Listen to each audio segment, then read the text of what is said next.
diversity, equity, anti-oppression, decolonization, reparations, the rights to food and nutrition, participatory policy making, community food systems, food system chains, food commons, agroecology, and food sovereignty.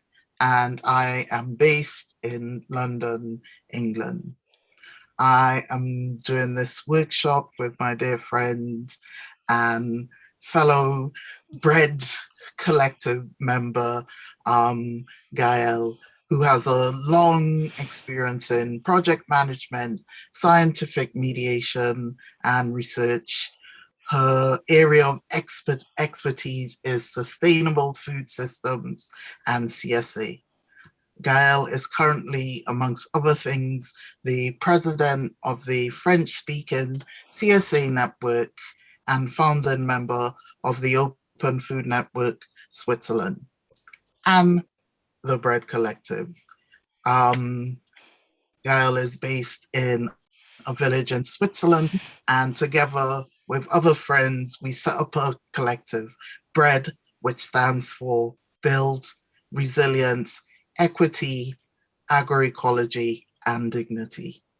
The Bread Collective was launched as a think and do collective working for equity in food systems. We are a network of food equity activists and a center for research, projects, and knowledge dissemination to the public, governments, and the United Nations. Our goal is to empower people to transform their food systems. So before we get into the actual work of this, I thought it'd be good to do a bit of grounding.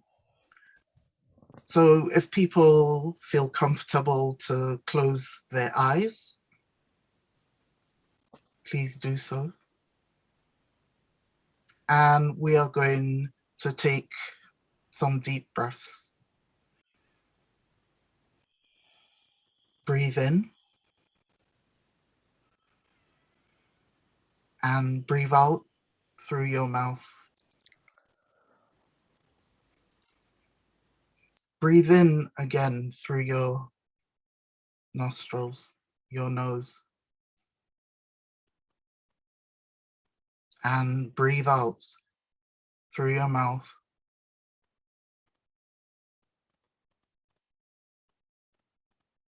One more time. Breathe in through your nose.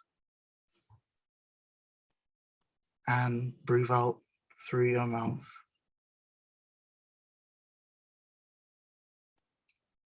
And you can open your eyes now.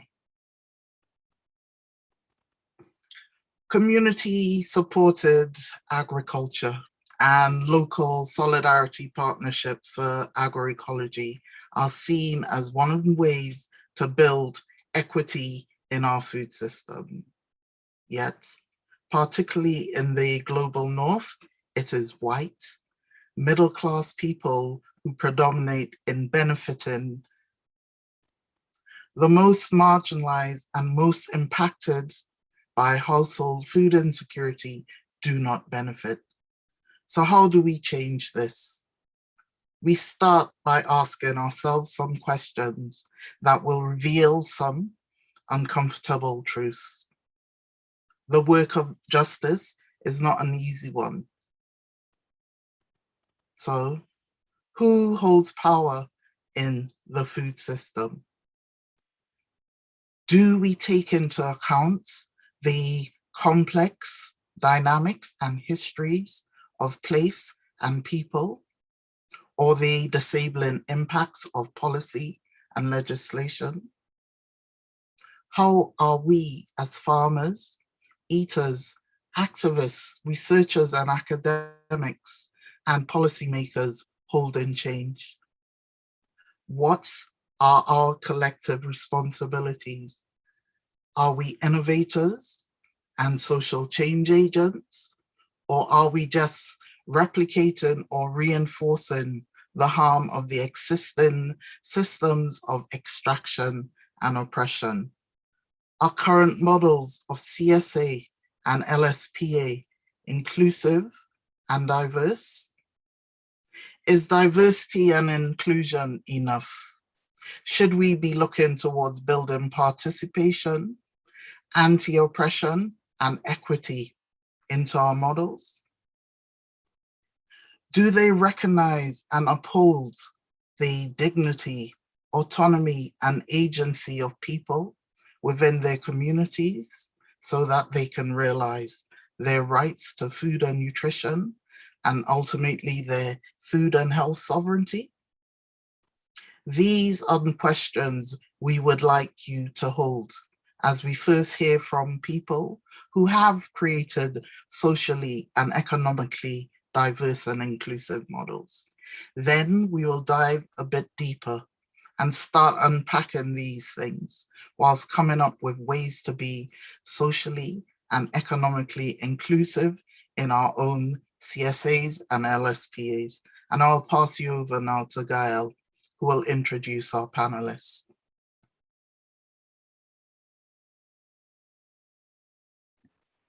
If I don't turn on my mic, you might not hear me. So I don't know if you can read on my lips. So Kama, are you here? Yes, I can not see all the... Yes, I'm here. I'm trying to remember. Thank you for being here. Welcome. Thank you. So Kama was suggested as a speaker by our dear friend and fellow activist Kiana. And I looked on the internet for information about you, Kama. And I found that you had a big dream when you arrived in the US, being a farmer. That's a wonderful dream. You now run Sumpul Kafo Farm in upstate New York, and you provide lamb meat and African vegetable to a community of 55 people. Is that right? Yes. Yes. Good. And the second project we will have a chance to discover today is called Straight from the Ground, and it's in South Africa.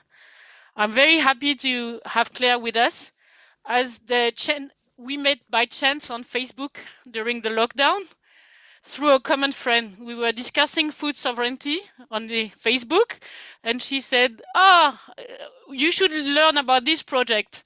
And we started discussing. With Ariel took part in the conversation, Kiana too. So we together discussed on the opportunity of creating a CSA system in South Africa. So Claire is going to talk about their values and how it works. So please, Kama, could you start? You have 5 minutes to present your project. Thank you very much. We want you all. Thank you for having me here today and this morning. My name is Kama Doucouré. I'm originally immigrated from Mali, and I came to the United States back in 2005 with a big dream, became either vegetable farm or fruit. Before I be able to start my farm, I did some job called mechanical driving for Ubers. But our dream was just to start a community farming, and not just start a personal farm, but a community farm. That we have the model in back home. There was a lot of product we, as African, we use in back home, and then we need as we arrive in the United States. We trying to import from Africa to feed ourselves with the same diet we've been growing back home. But with my vision and my dream, I realized to try something that it may grow in here as well. So I started by myself, learning from program to mentorship to apprenticeship. The reason why I do all those things is because the climate, different climate. Africa, we have a different climate from United States. By doing all those basic research and the apprenticeship, I ended up trying some vegetable in my first year, and they've grown very well in the continent, United States. I see the vision is just to start a community farm, not just a personal farm. And then I call community and tell them, this is what I've been doing, this is what I've been learning, and this is what I have, which is vegetable and different way we process our meat. Basically, we're trying to control the food that we are eating to grow our own food.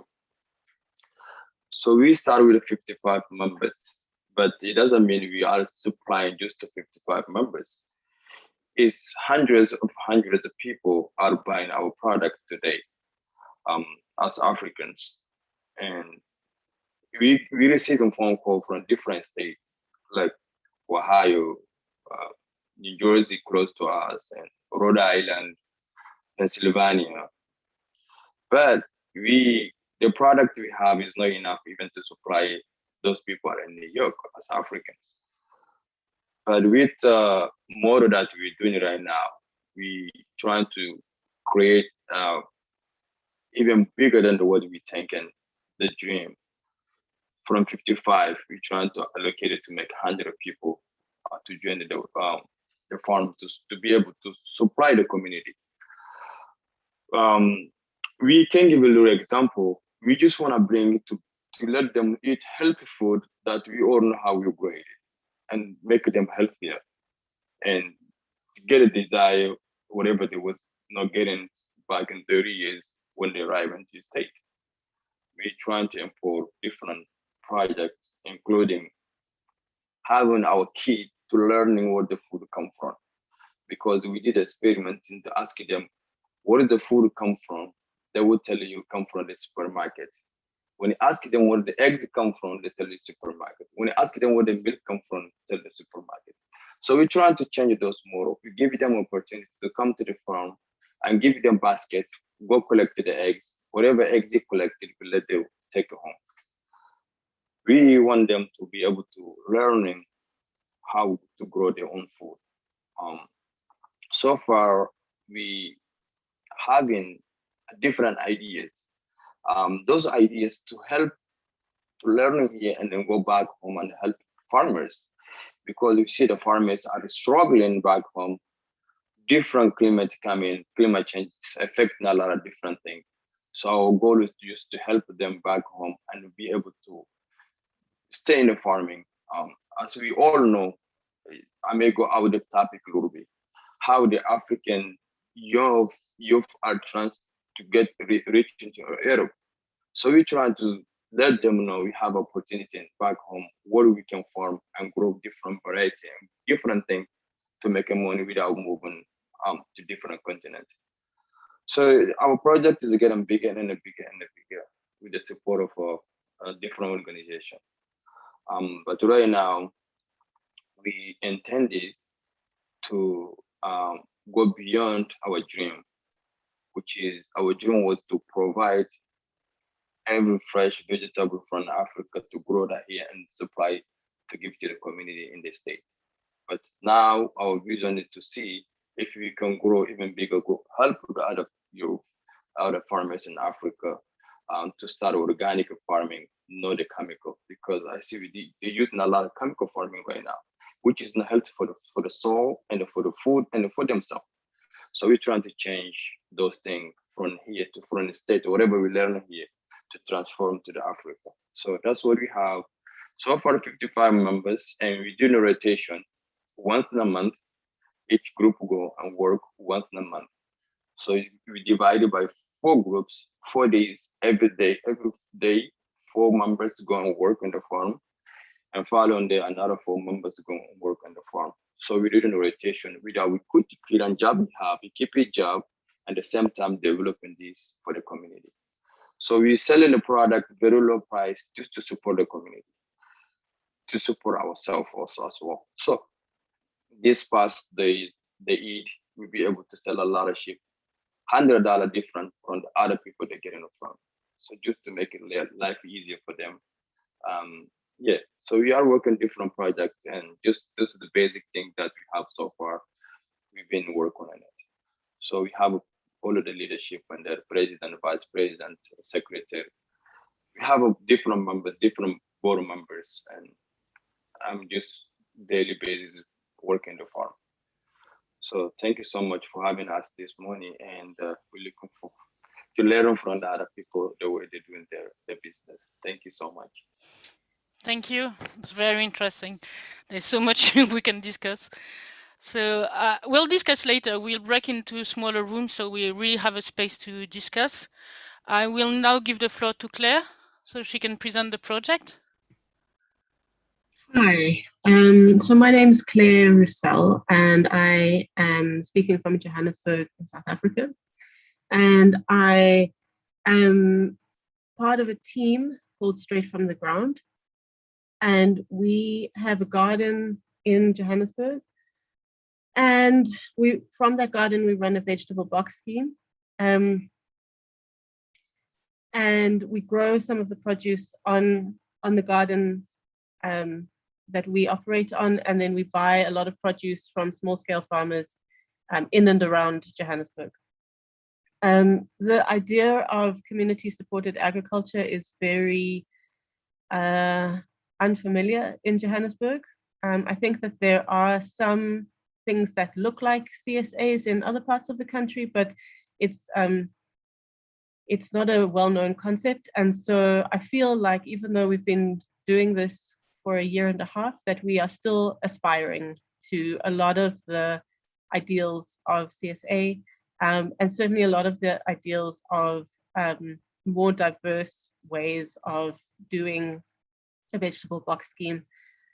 But I think one of the things that we've learned is that is to trust the long arc of that work. We live in one of the most unequal societies in the world. And what you say about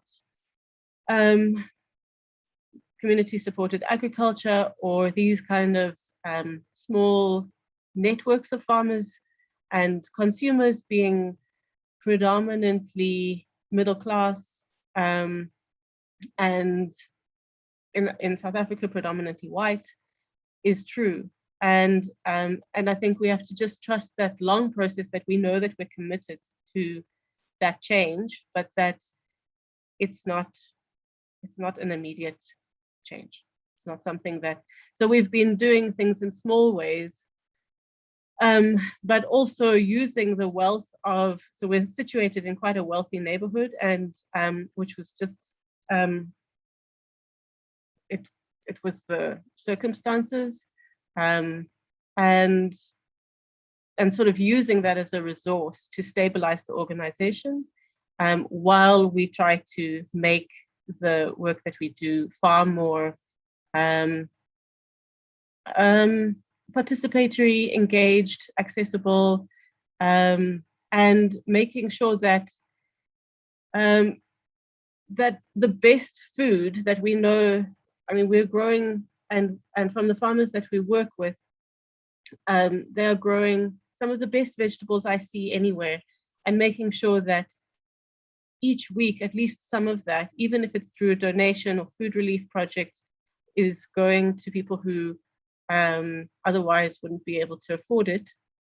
But that in the longer term, we want that to be a more direct relationship between lower income communities and small scale farmers that can use the trust that we've developed over the time that we've been working with small scale farmers. In our network, we can leverage that trust for these more diverse, broad, widespread, accessible ways of doing, in our case, a vegetable box scheme. We also have a weekly newsletter that we put out to a network of about 400 people, and then we also put it out on social media, and often we are able to use that as a medium for awareness raising. A lot of the people who will see that newsletter are quite well off, particularly the people who are living in that neighborhood. And perhaps through learning about food sovereignty, learning about what's happening at various points in the kind of quite, we're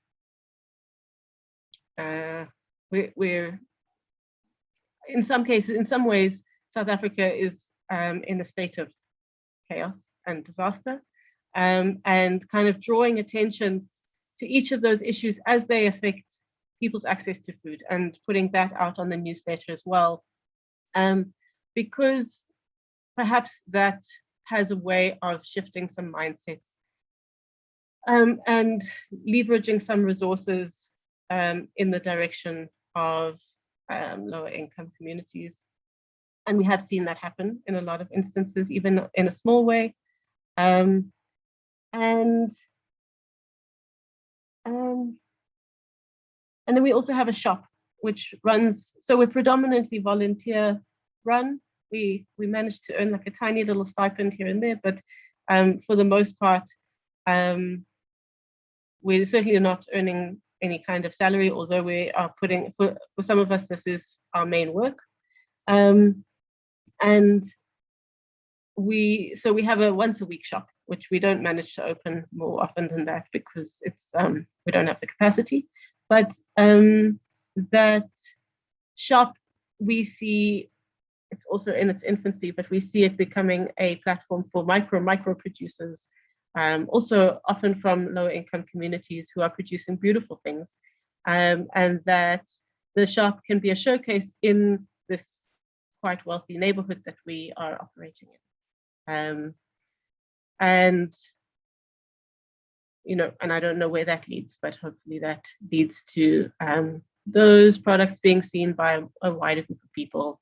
And even at I think the base of everything that we do is this ethic of commitment and solidarity. So trying to do things as consistently as possible and rooted in not necessarily the convenience of this rich neighborhood that we live in. That the farm is in, but trying to instill a sense of solidarity and commitment. Like, sorry, you don't get to choose what vegetables are in your box. We choose what goes in your box because we can see what's on various farms, and we can make sure that that those vegetables are being mocked up on those various farms. And we also encourage people to subscribe so that we are able to commit to farmers in a consistent and relatively reliable, committed way. And that commitment and consistency from our customers and from us to the farmers allows us to build trust and do lots of things that I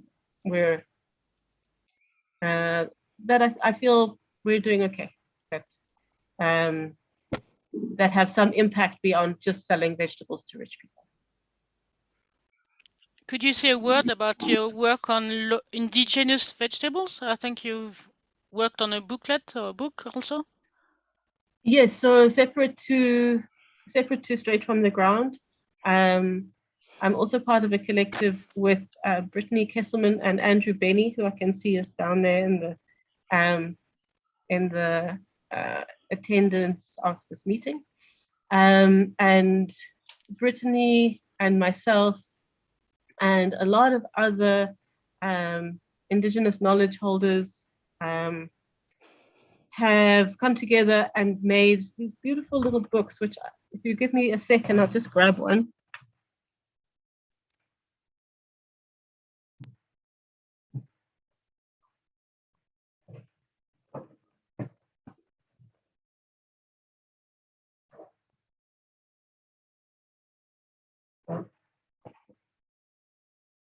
Sorry, I didn't realize we were going to ask about that.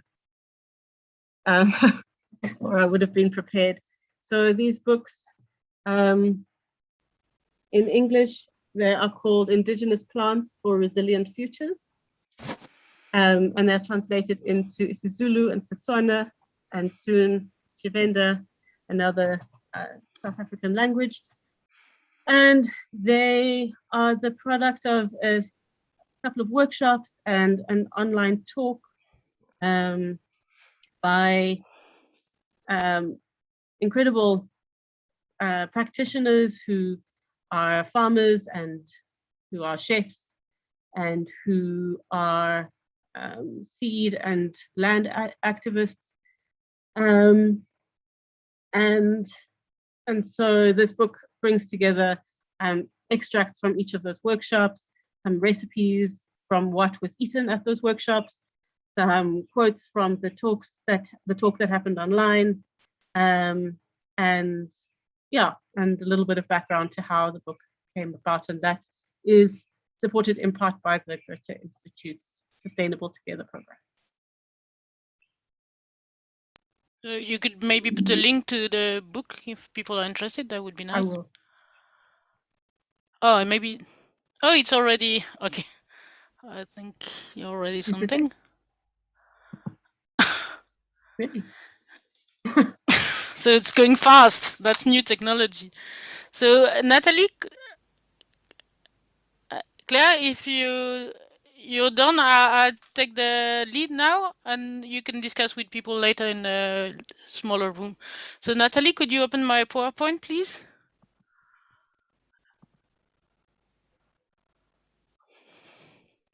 Just a second. Don't worry.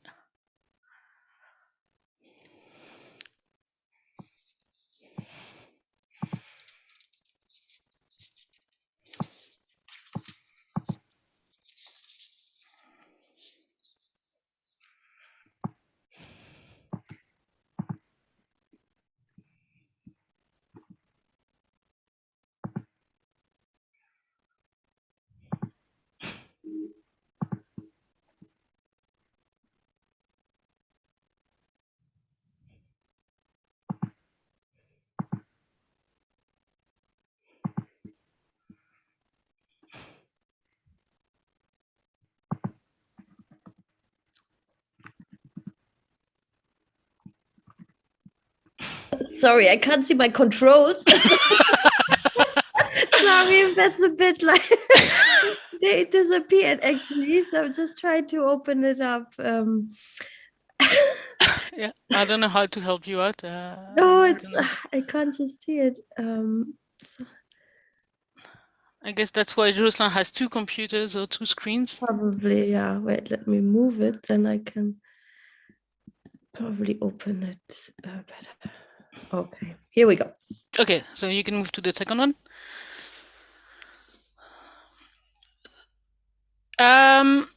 So I'm going to talk a little bit, bring some ideas maybe for the discussion later about some of the barriers that we identified in the accessibility of good food for all. So I'm going to talk a little bit about the price barrier and another one that is we call the cultural and knowledge barrier. So Natalie, you can jump to the second one. Okay. So a first comment, I would say that in the CSA model, there is little room for adaptation of the price to the financial capacity of the member. We cannot really change the price as there's very little margin on food. I mean, the food industry, the margin on food is very low. Even in the huge supermarket, the margin on food is very low. It's very hard to say, okay, you pay a lower price for the food. And also, if we want to pay a good price to the farmer, we cannot. Sorry, I see myself. Just a second, so I don't see myself. I can see only the screen. Yeah. So if we want to pay a good price to the farmer, we cannot really lower the price of the share to the convenience of the consumer, because we want to make sure that the farmer gets a good price for their products. And also, we feel a lot of pressure of consumers and other people comparing the price of the shares or the products they get in the basket compared to the prices in the supermarket, even though the quality can be very different. Natalie, you can change. Natalie? Yeah, thank you.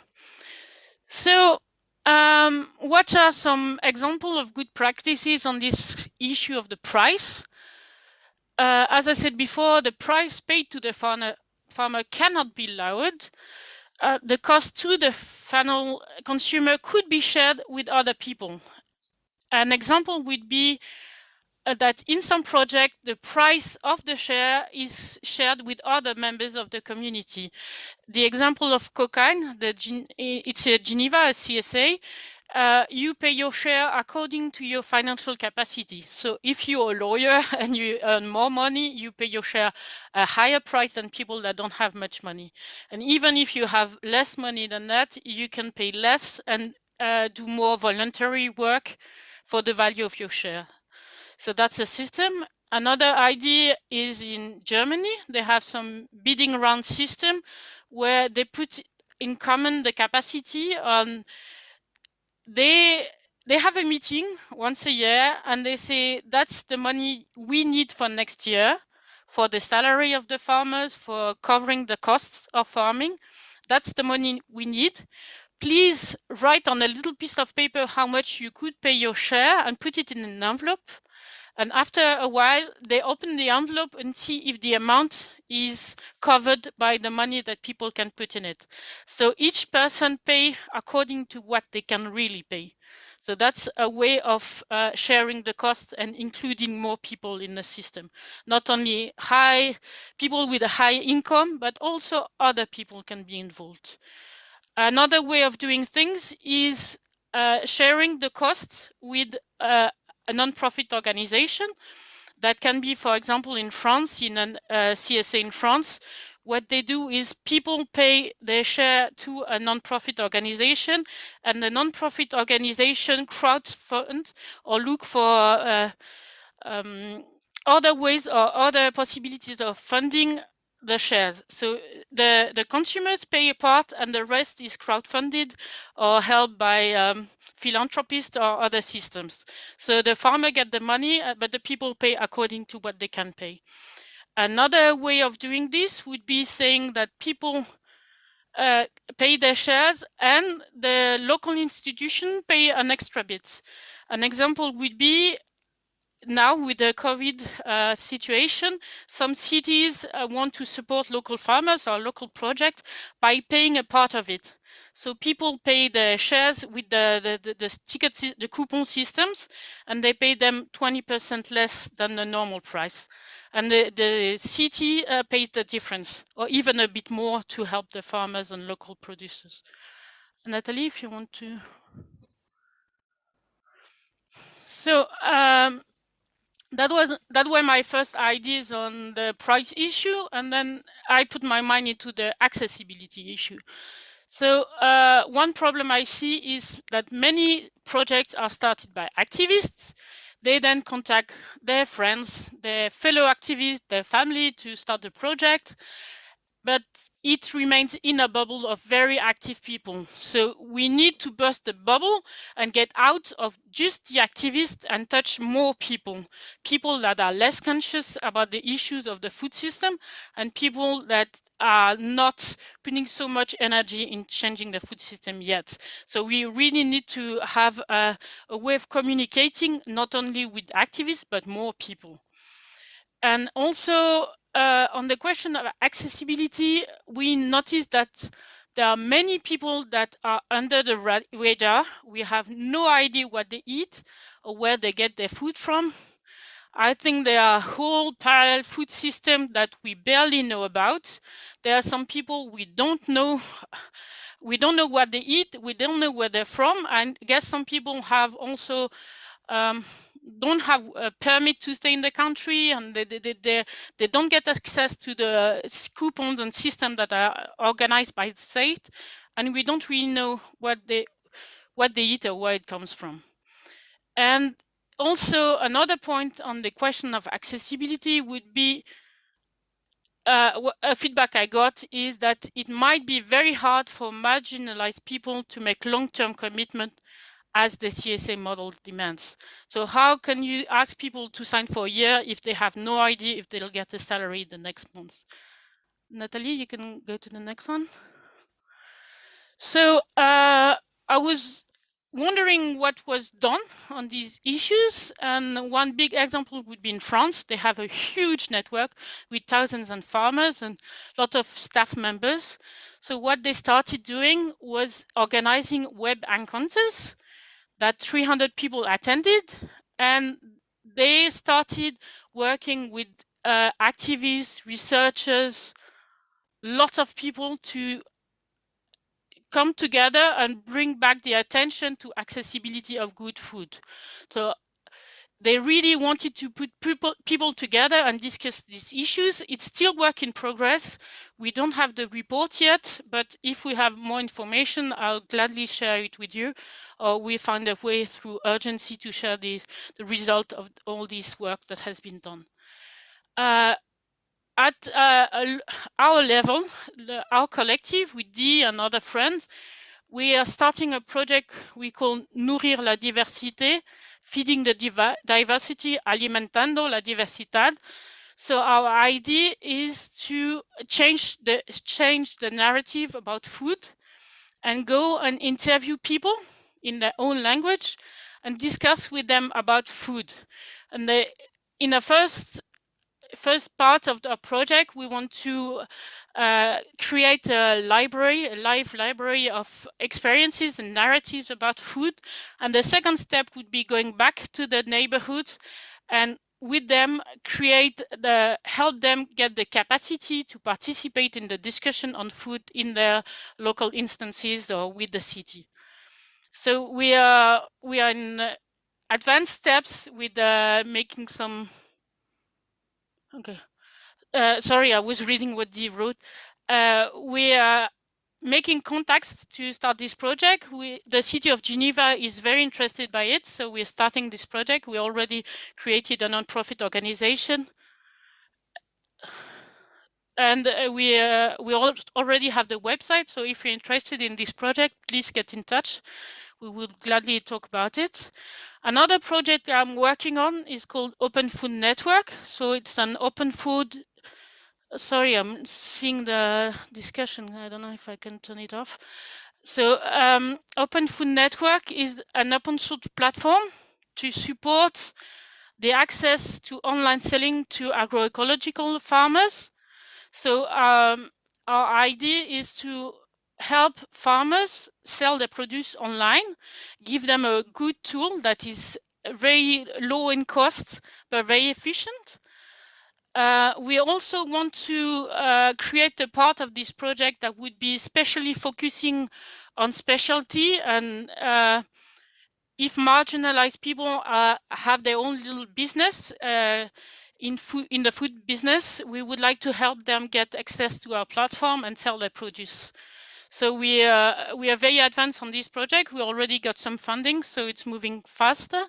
And if people are interested, we'd gladly share information and help you out set up your own instance in your own region. Natalie, the last slide. Okay, so that's just the website for the Bread Collective.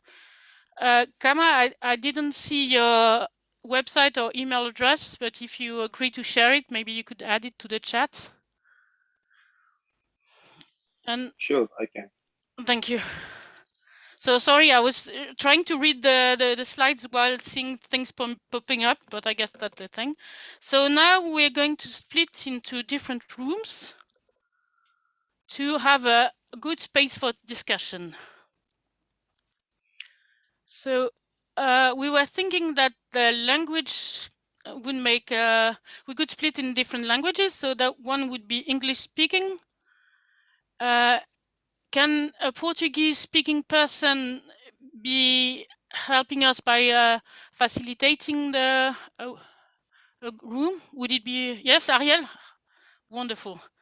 So we would like to discuss this as we talked a lot, but now we want you to have the possibility to discuss and give feedbacks or tell us about what's going on in your own situation. So we were thinking that some question that could be answered would be, what are the barriers for your CSA in terms of supporting marginalized people? So what are the barriers you identify? What can be done? And what kind of support would you need from the network or from other people in improving the accessibility of good food to more people? And we'll discuss, oh, we're not late, wow. Dee, what do you think? Half an hour would do? Dee, I don't see you. Half an hour would be good. Okay, so we can take half an hour to discuss, and then we come back to the main room and discuss together. Gael, can you just let me know how many rooms do you want to have? So we can. So we are 20. What do Well, you think? 3 would be nice, no?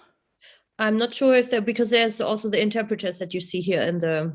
Yeah. So I'm not so used to it. So can you see the list of people who speaks English, Portuguese, or Spanish? Yeah, I just don't know if everybody has put their language already. Oh, Maybe you didn't hear the first announcement, so maybe it was just okay. explain that again.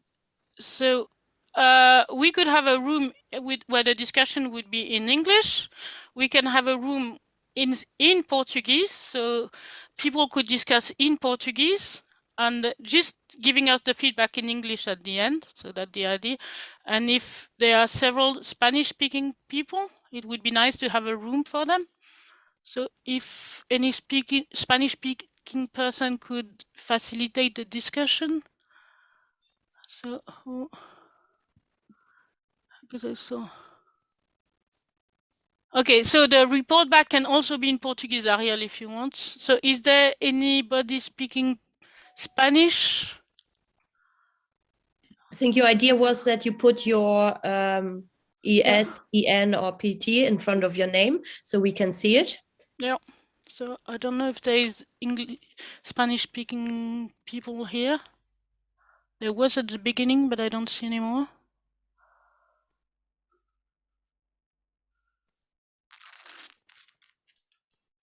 So, okay, so maybe. So, what do you think, Dee? Shall we split in 2 rooms?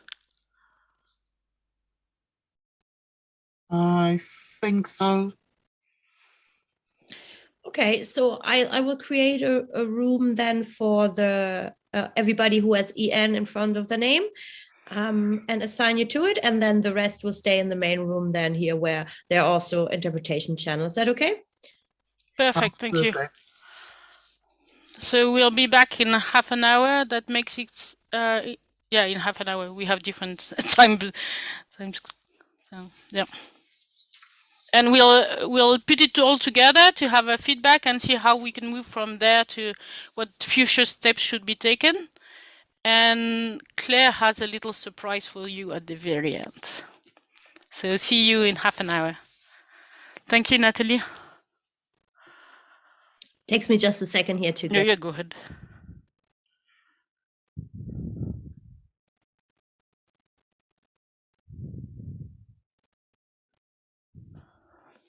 So we have a Spanish-speaking person in the. Have you seen in the chat, Natalie? So Elizabeth Hernandez is speaking Spanish, but I guess you can listen to. Okay, in English, or somebody can translate in Spanish for her.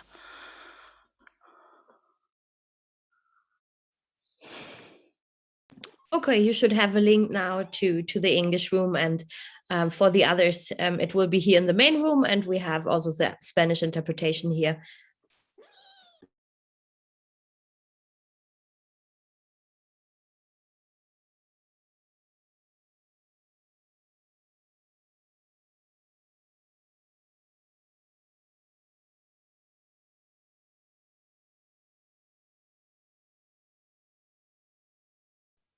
Aqui estamos os brasileiros. Natalie, here we have just the Brazilians, yeah?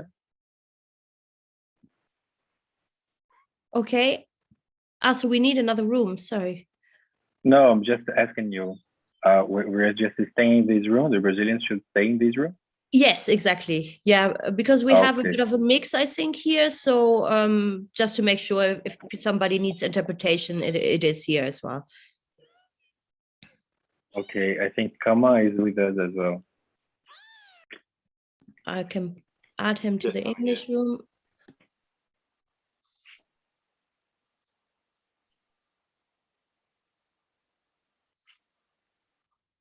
Caio, vejo então Bruno, está aqui com a gente. A Ximena também. Temos o Leandro. E temos a Márcia, que está com a gente. Olha só, a Márcia super espectador aqui, não vai deixar nem ir para o ar. Temos a Anne também, lá da CSA Manaus, aqui da CSA Manaus. Deixa eu ver se esqueci de alguém. E temos a Elizabeth também conosco, que acho que deve estar ouvindo o canal em espanhol.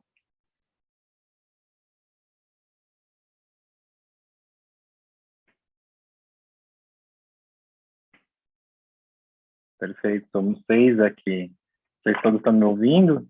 A proposta dessa sala agora é da gente conversar um pouco sobre o que foi apresentado agora pela HL, pela Di, sobre essa temática, né, de diversidade, né, na CSA, tanto ligado à questão de diversidade no prato, mas também de ampliar esse acesso para mais pessoas, né? Acho que o Bruno, não sei se estava mais por perto aí do CSA para todos, junto com a Cláudia, com a Ju, com a Gabi também, não?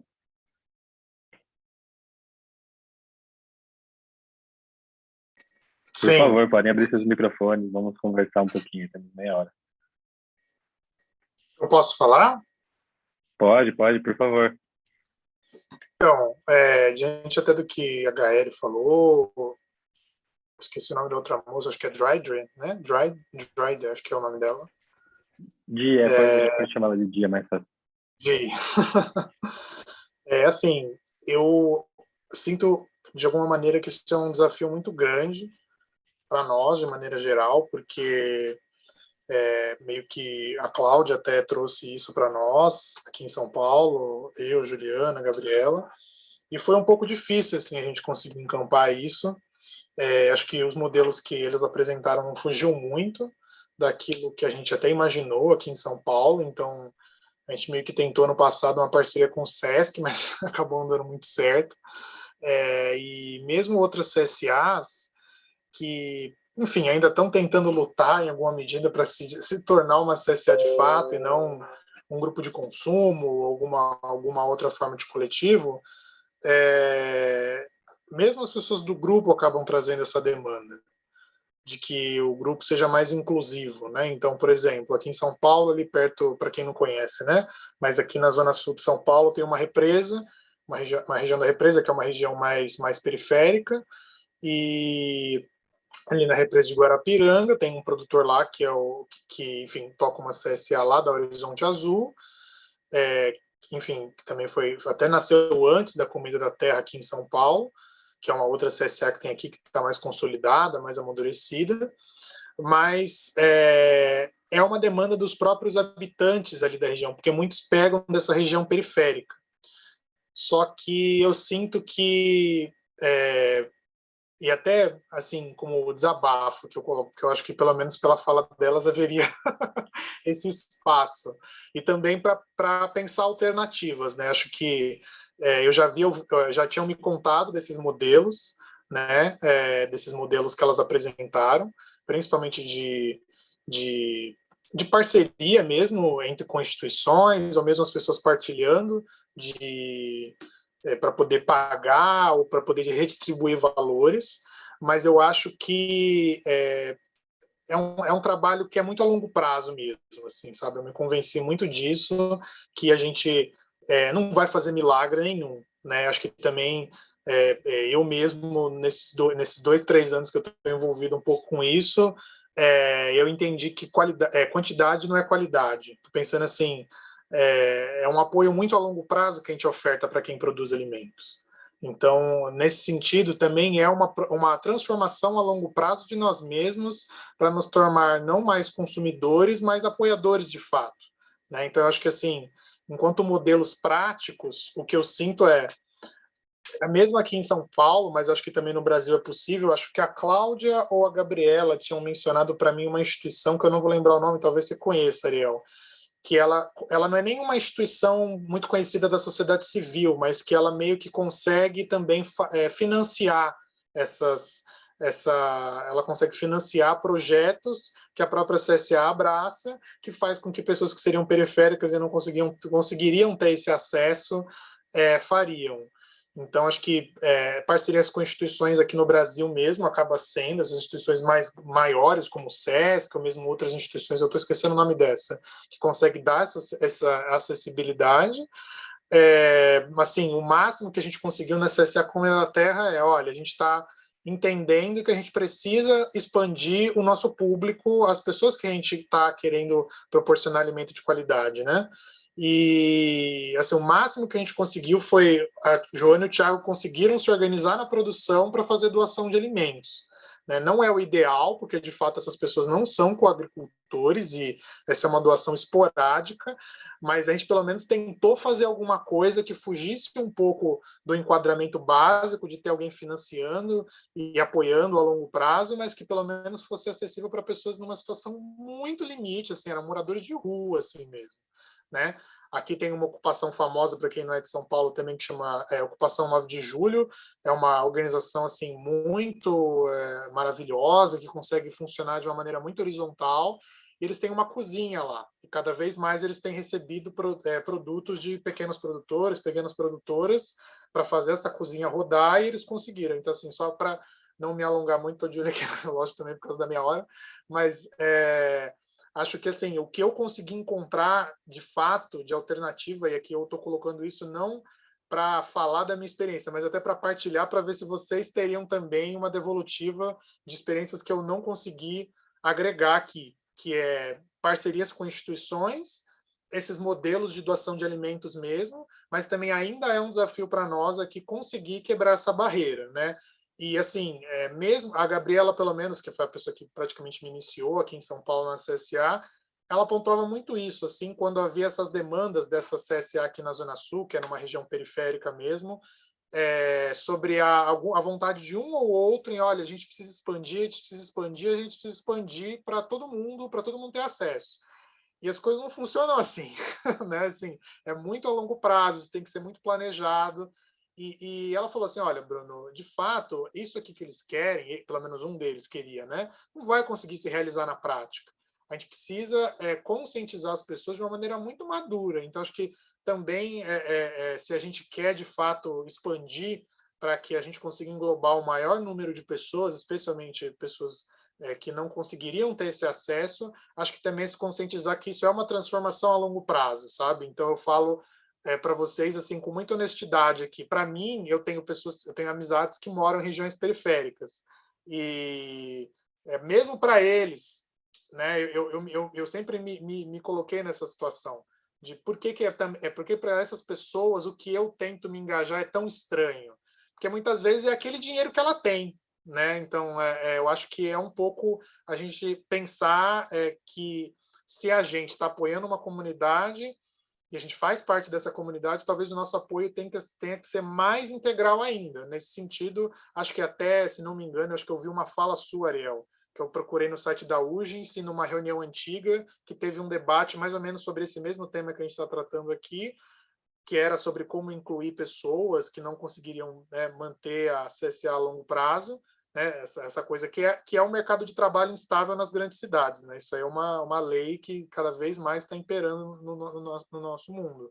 Mas que às vezes também a pessoa entender que olha, ela pode pagar uma cota para alguém, para que a pessoa possa participar de fato, né? Mas eu vejo também que esse exemplo da Alemanha, que eu já tinha ouvido falar, pode ser também uma inspiração, para que as pessoas entendam que, olha, se você pode pagar mais para esse organismo agrícola funcionar, você tem que também entender que isso tem que ser distribuído. Então, nos momentos na pandemia que alguém perdeu o emprego, a gente renegociou, a gente conseguiu criar fundos de investimento e esse outro fundo que seria fundo de emergência. Tipo, alguém saiu no meio do ciclo, alguém perdeu o emprego, a gente consegue manter aquela pessoa, pelo menos uma pessoa a gente consegue manter. Então, acho que também vai em função da gente pensar mecanismos de planejamento financeiro, para que as pessoas, de fato, que não se incluídas, serão incluídas. Desculpa, me alonguei aqui, mas era isso.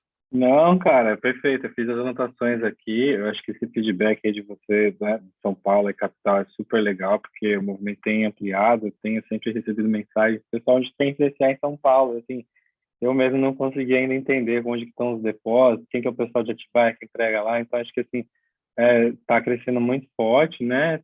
Tá indo muito forte. E eu acho que, né, eu notei essa questão das doações esporádicas, a questão da cozinha comunitária, que já tem um trabalho forte, já existe essa comunicação, essa rede formada, e eu acho que é importante que você falou de planejar muito bem antes de colocar em prática para não perder tempo ou gastar energia com coisa errada. Então, acho que, assim, os parceiros certos, né, a gente já tem, vão sempre somando, né, então não é uma questão de prospectar a gente ou ajuda, né, mas é questão de ter bem planejado o que a gente pode fazer.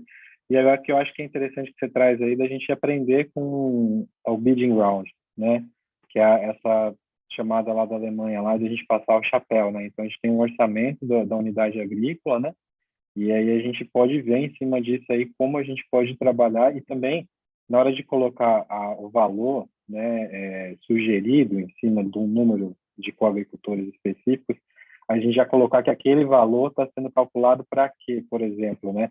Entrar aí até um pouco no que é da economia de comunhão. Então, assim, a cada 10 cotas que a gente tem com aquele valor, a gente consegue, né, pagar uma cota, contribuir com uma cota para uma família que não pode entrar, né? Já tem naquele valor ali, né? E aí a gente sabe, se a gente tem 50 coagricultores, né, a gente sabe que 5 famílias estão recebendo efetivamente, né, não esporádico, mas direto, isso, né, e isso não vai fugir da lógica do bidding round, porque ele já vai estar calculado, ó, o valor tem que ser de 200, seria o ideal, a contribuição de cada cota, para a gente atingir esse nível, né, já contando que dentro de, né, 10% desse valor está indo para poder ter esses alimentos ofertados para pessoas que não podem, né, garantindo o direito à alimentação. Acho que isso é fantástico, assim, então anotei esses pontos todos. E aí estou aqui vendo, a gente tem a Anne também, Anne, se quiser falar alguma coisa, Ximeno também lá de Brasília, ó, São Paulo, Brasília, Manaus, e a Márcia lá também no Reino Unido, está aqui super acompanhando a gente.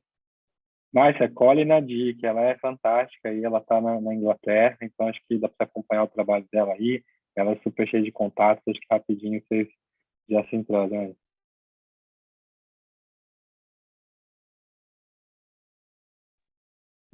Pode falar, Ana, a gente está ouvindo.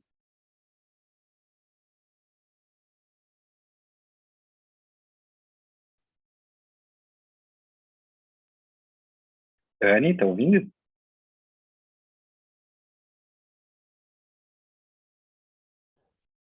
A gente não te escuta, seu microfone está aberto já, mas a gente não está te escutando. Acho que, Ximena, se quiser dar suas contribuições aí, sua visão de como está em Brasília também, eu acho que é fantástico o que acontece lá, né? Eu espero que a CSA de Brasília tenha ficado interessada nos produtos da Raquel, né, lá do Tapajós, na segunda-feira. Então, mais um lugar para trazer produtos da Amazônia, né? Acho que essa é uma diversidade muito grande que vai além da CSA, que são essas compras coletivas, né, apoiadas pela comunidade. E entre outras ações todas aí, que acho que, né, são várias aí, que estiveram bastante forte junto da pandemia, acho que antes da pandemia também já tinham várias ações assim, de solidariedade. Então, boa tarde. Antes da pandemia, nós conseguíamos, como CSA, Vindu, dar 2 cestas semanais para 2 famílias, não, 1 cesta semanal para 2 famílias, para elas conseguir participar da CSA sem contribuir financeiramente, e só ouvir nos multirões aqui na chácara. Depois, com a pandemia, a gente teve um pedido de uma comunidade bem carente, e a gente começou a entregar todos os excedentes da nossa chácara uma vez por semana em uma comunidade. Então, porque aqui a CSA Vindu não vende, só tem CSA.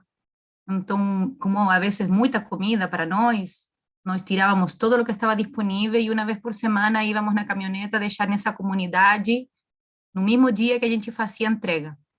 Então, essa era uma forma. E agora estamos trabalhando com um templo budista, que ele está fazendo marmitas para moradores de rua, e uma vez por semana também todo o que é colhido e que vai além de lo que nossos agricultores comem é entregue para eles.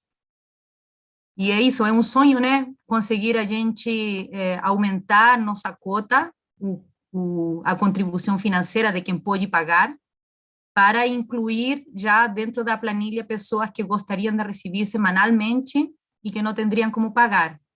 Mas a condição financeira aqui no Brasil está bem difícil, né? Não sei se todo mundo sabe, mas aqui a inflação está muito alta, as coisas em um ano triplicaram de valor, o óleo de comer, o óleo de girassol passou de R$6 a R$16. E aí isso com todos os insumos. Então, aqui estamos passando por uma situação sumamente difícil de muitas pessoas voltando para a linha da pobreza e incluso da miséria. A gente em Brasília vê muito morador de rua. Então, tem muitas pessoas que deixaram de ter casa porque não conseguem pagar os aluguéis. Então, a gente decidiu agora focar mais nesse povo. Ver que organismos estão fazendo entrega dessas marmitas solidárias e a gente passar toda a nossa produção para eles. De fato, a gente fez um esforço por plantar o dobro do que estávamos plantando, que já estava sobrando comida, para conseguir doar mais. Isso é o que está acontecendo aqui.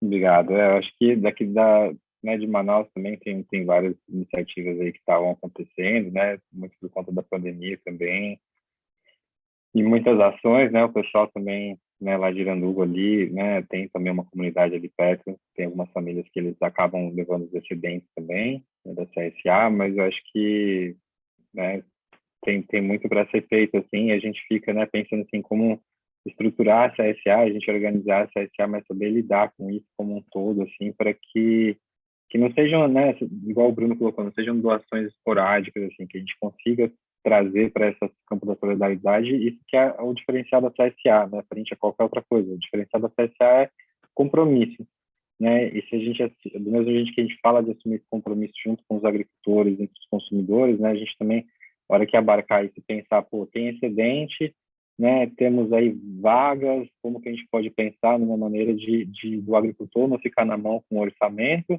e a gente saber trabalhar com esses excedentes, assim, para que realmente não seja uma doação, mas que seja uma coisa direcionada ali, né? E o nome deles também está ali na cesta de alimentos, na cota de alimentos toda semana, igual está do nome de cada coagricultor que faz parte. Então, acho que e é na transparência que eu acho que é importante a gente saber como transformar isso na hora de explicar para as pessoas, né? Talvez esse seja o nosso momento agora, né, de missão e do amadurecimento do movimento CSA aqui no país, de saber como levar isso de maneira para as pessoas. Olha, né, o valor sugerido é esse, o valor ideal é esse. Se você contribuir com isso, né, por mês, é assim que funciona, né?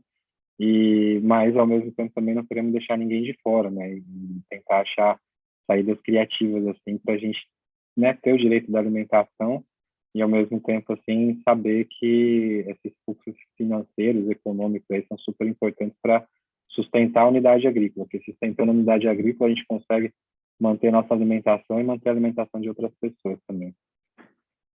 Super. Ariel, só uma coisa, aqui a gente conseguiu fazer outro tipo de trocas, que é troca de serviço. Então, a gente tem duas pessoas, que é uma psicóloga, que não consegue pagar a cesta, mas ela oferece terapia para duas agricultoras aqui da CSA, 2 vezes a cada 15 dias, né? E tem uma pessoa que trabalha com massagem, um massoterapeuta, que também ele não consegue pagar e dá massagem, uma massagem por semana para cada um dos nossos agricultores. Aí a gente está tentando ver isso, e a gente agradece muito essas massagens e esse outro tipo de trocas.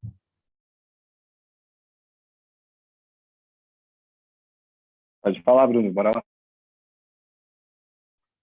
Muito boa essa da massagem, porque de fato, às vezes, tem uma senhora que eu conheço aqui na Zona Leste, eu falo, nossa, ela faz umas posições, às vezes, que eu falo, coitado da coluna dela, porque, meu, só 50 anos, eles, às vezes, só para ficar puxando para baixo, cima para baixo, só um comentário.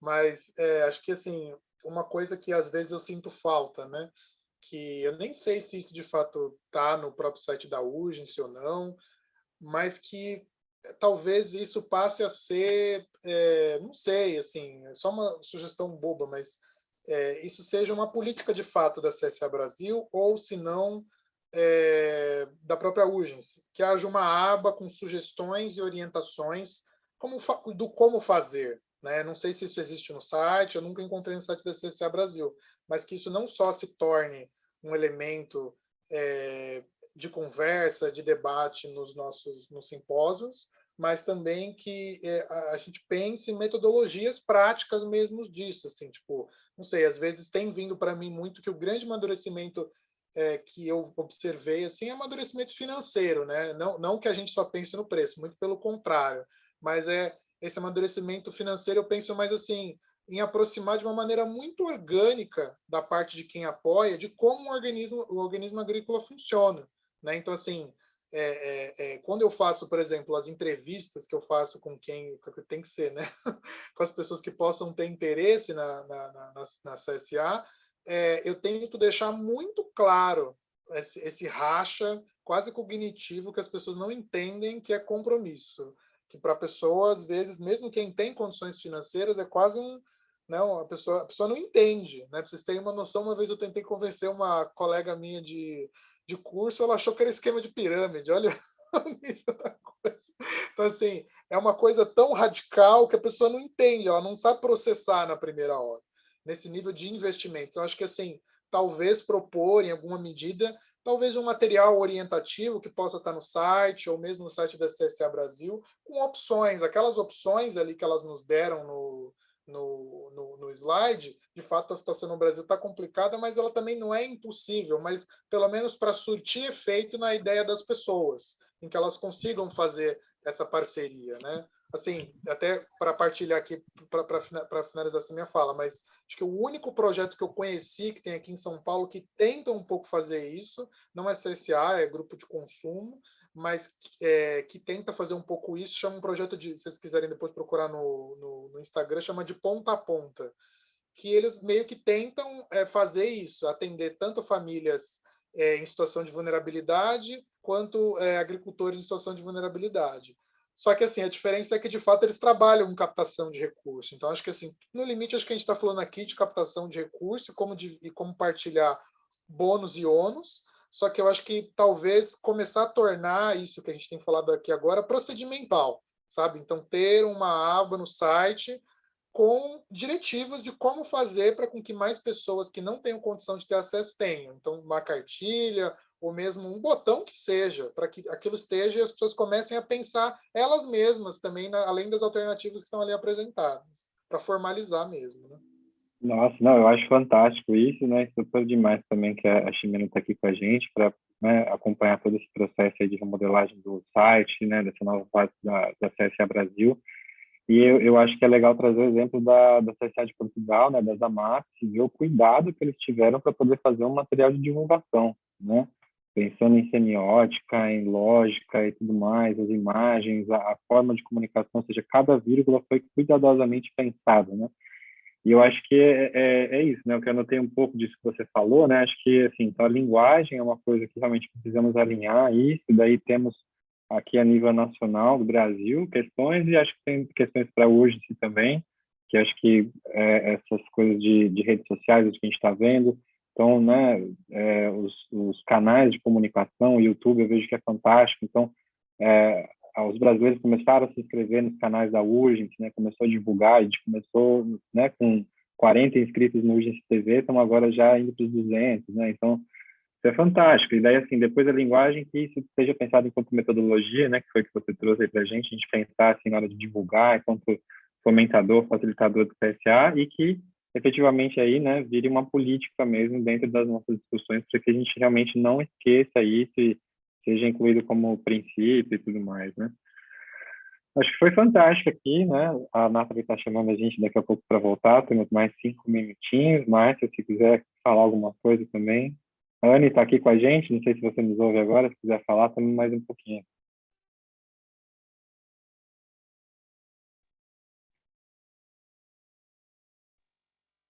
Olá, Ariel. Agora sim, a gente te ouve. Então, é sempre bom estar participando, né? Falando dos desafios, né, que a gente tem para se construir uma CSA, né? E os desafios estão aí, estamos aqui para dar as mãos, né? Todos dando as mãos para se construir mais e mais CSAs pelo Brasil e pelo mundo, que é isso que as pessoas, o planeta está precisando. Que nós todos possamos dar mão e se construir CSAs pelo Brasil afora e pelo mundo afora. E é isso, obrigado. Só tenho a agradecer nesse momento. Obrigado, Anne. Gratidão pela sua contribuição de Manaus aqui, a gente atravessando o Brasil. E acho que é isso. Daqui a pouquinho a gente já deve voltar com todo mundo para cá. Nathalie, can you hear us? Yes, I'm here. Okay. I think we're done. We're ready. Yeah, the others are coming in 3 minutes. We say we'll close the room at 20 past, so they will be back in 3 minutes. Okay, thank you.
Só tive a ideia rapidinho, falar rapidinho antes da gente entrar junto com o grupo total, porque eu não estou ainda em nenhuma CSA, né? Para quem não me conhece ainda, eu comecei agora nesse movimento e estou aprendendo. Mas uma ideia que eu tive para incluir pessoas, para criar acessibilidade, seriam sessões de gastronomia, de cozinhar, né? Juntos. Mesmo que, por exemplo, você não tenha cestas básicas para doar regularmente, talvez com atividades culturais como essa, porque gastronomia também é uma atividade cultural, envolvendo o alimento e incluindo as pessoas também, e até aumentando a participação e o envolvimento das pessoas, porque eu acho muito importante nesse tipo de movimento que as pessoas se envolvam e tenham uma ligação emocional com isso, porque cria mais engajamento. É só isso, uma sugestão. Tá anotado aqui, obrigado. A Dia ela é fantástica para fazer isso, eu não acompanho do trabalho dela, e eu acho que até o pessoal lá em São Paulo, lá, o Bruno acompanha também a Disco Xepa, né, que o pessoal do Slow Food faz, eu acho que faz bastante coisa, mas ter algo assim voltado para a CSA, um dia específico, né, uma data comemorativa, é uma sugestão muito boa. Obrigada.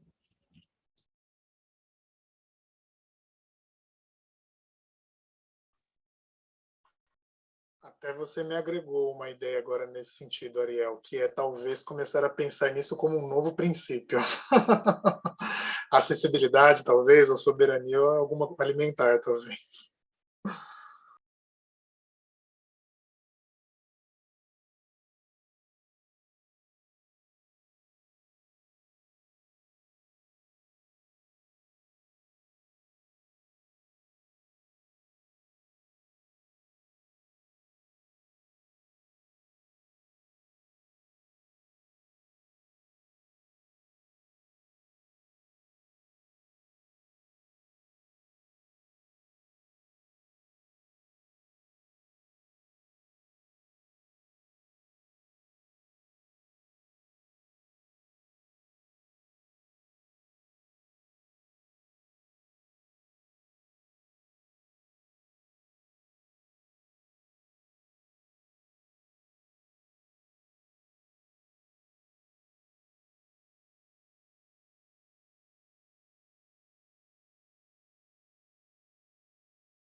Oh, do you want to? Everyone? Yeah. You can go ahead. Go. As you want. So, Ariel, if you want to give a feedback on the discussion in your group, if you can, or somebody in your group. Yeah, sure. I will do it in English. I think I put some notes. there were present people from Brasilia, São Paulo, and Manaus, and also from UK, a Brazilian from the UK. So it was a nice discussion, and we thought that we have some kind of experiences on really trying to get diversity, not just biodiversity or place, but also diversity of people that were getting the right to food, to feed. And in São Paulo, that there is people working with peripheric communities and urban occupations, working with communitarian kitchens and some kinds of space donations. But the feeling is that we need to plan ahead before putting efforts on field to be really effective and reach more people.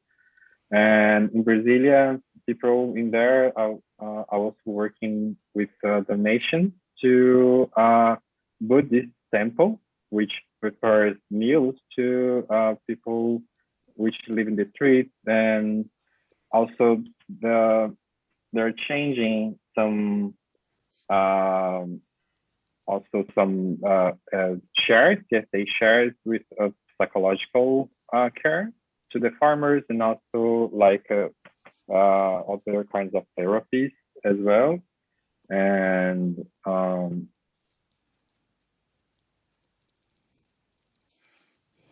yes, and we need to be really, we really need to put it like in the language, a really nice language in the CSA Brazil website, and also maybe Eugene site to aware people that what we're doing is not just for us, but other people who are like beside us and we don't see them.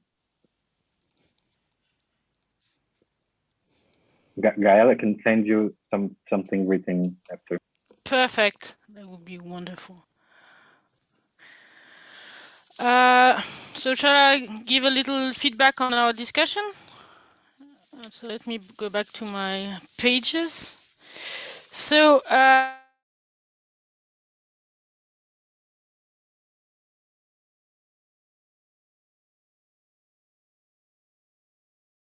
yeah, South Africa, in the UK and Germany. So it was quite a nice crowd, a nice discussion. So we had a discussion on how to include disabled or older people in our projects. How could we provide some work experience and training on the farms? So that's a discussion we had. Also, how to pay them and how to be consistent with our projects. So there are different solutions that exist depending on the context in different countries. There would be the possibility to have social service paying the wage of the people for the first year, a couple of years.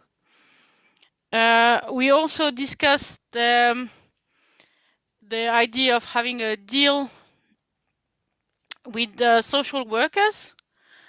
We had the example of a project where 12 refugees had full membership in a project. So that's very interesting, working also with social workers.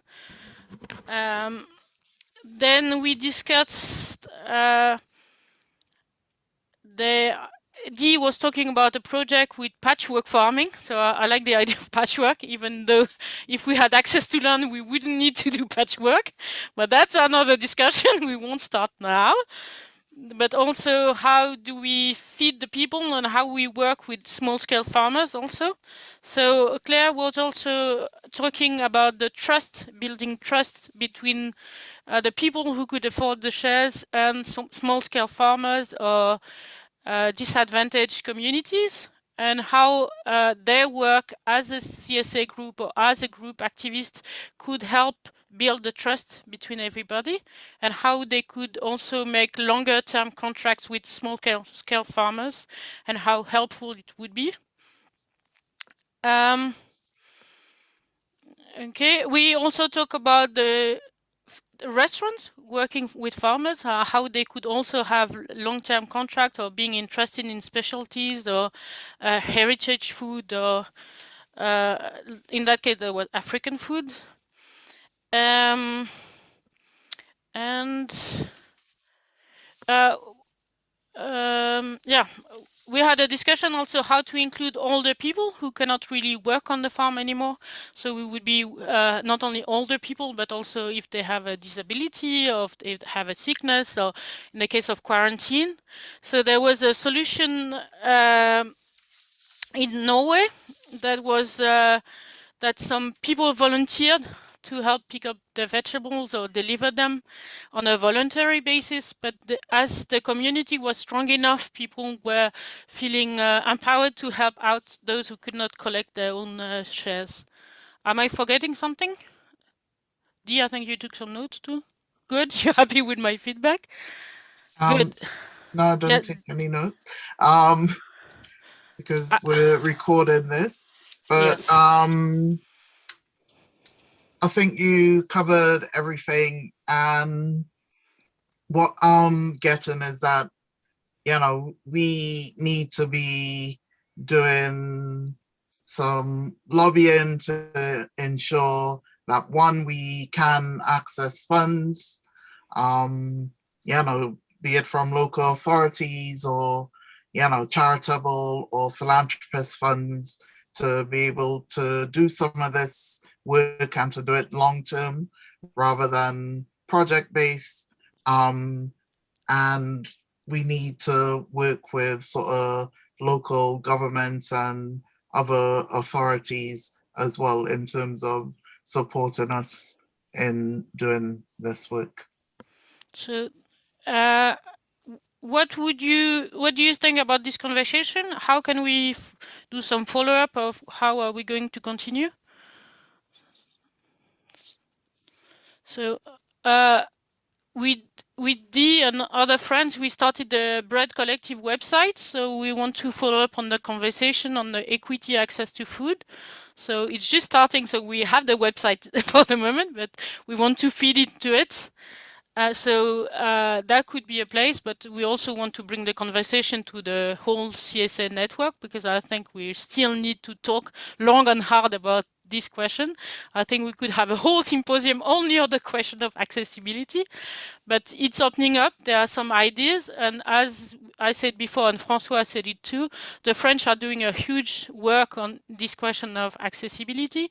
They really dig deep into it, so we'll get some results that we'll be able to share and translate and give back to the network. So that would be an important thing we could do.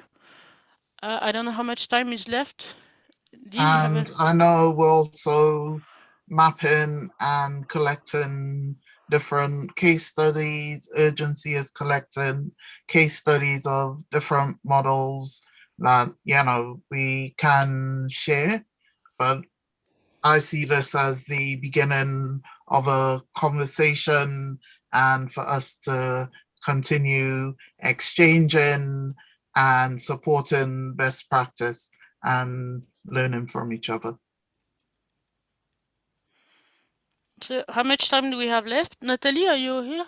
You have 1 minute. Okay, so I give the floor to Claire. Claire, are you still around? Hello. Yes. Yes. So, you've asked for a poem. Okay. Plant your gardens now. Plant them in your heart soil. Plant them with abandon and purpose. Commit to them with all the passion that you can find in these heartbreaking times. Let the tendrils of passion fruit curl up your arms, and the root fingers of carrots and umhlonyane push between your toes. Let them caress you as lover. Surrender to them. Give yourself over to the soil. For that which you tend shall tend you in the times to come. Know your food. Know your medicine. Know it as kin and family, as lover and self. Make the cemetery that all that we leave, make the cemetery of all that we leave behind, a splendid orchard of all that we can imagine. cultivate imagination so that it is deep and wide and worthy of the future. This is as important as eating. For what we cannot imagine is beyond what we can create. Co-create. Cast yourself wide and deep and accept nothing short of decomposition. Learn the ways of forest and sea, grassland and flay, of birth and death, so that when you are called, you can decide together with the kelp and the moss what the future will look like. So that you may be invited into the council with the mycorrhiza and the algae. For it is not ours alone to decide, and nor can we abdicate. We must become competent, responsible, wise, fast, calling on the wisdom that has lain dormant in our DNA. We are part of a long line of people who survived, who used whatever advantage was at hand to ensure another and another generation. All of that is inside you. All of that resilience, all of those gifts, all of those complicities and culpabilities, all that forgiveness and all that vengeance. Tools and weapons locked down in code right in your body right now. You know how to plant the garden, but you also know how to piece back the forest, because you are the forest. You are the spider and falcon, the clear cut, the burnt, the slick, the pandemic, the antibody. Unlock the information that is being called forth. This is how you return. This is how you belong.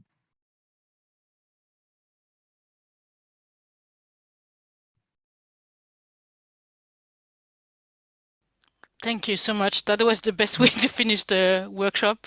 So thank you very much, everybody. And we'll write down a little report about the workshop, and we will give our details so you get it.